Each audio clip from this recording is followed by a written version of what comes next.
Ni berapa ringgit kak? RM3.50. RM3.50 je Kongsi rezeki dengan orang. RM3.50 je. Okey kak, terima kasih. Sama. Assalamualaikum kak. Ya. Nak nasi ayam RM3.50 satu? Okey.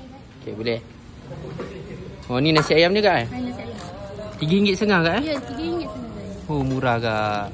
Kongsi rezeki. Alhamdulillah. Kongsi rezeki dengan Kak, saya ada soalan kak. Ya. Ni kedai makan ke kedai basikal kak? Ini koleksi saja. Koleksi je. Oh, ni ayam dia kak eh? Ni ayam dia. Portion ini ada portion RM3.50. Oh, ni kuah dia eh? Ni kicap. Ni kicap. Okey. Okey. Ini sos dia. Ni sos cili eh? Ni dah siap kak eh? Dah siap dah. Ini dah portion RM3.50. So ni dia nasi ayam RM3.50 je. So korang tengok RM3.50 korang boleh dapat ayam seketul besar ni. Nasi banyak macam ni. Siap dengan sup mat. Memang murah. So jom. Kasih. Oh, ni ayam dia. Memang besar. Berbaloi lah RM3.50. Bismillah. Sedap bro. Lembut ayam. Kita makan pula dengan nasi dia. Bismillah.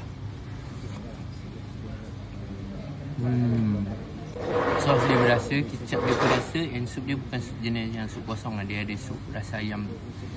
RM3.50 korang dapat full complete nasi ayam. Memang berbaloi. So kalau korang nak, korang kena datang sini. Apa-apa pun kita santai-santai je.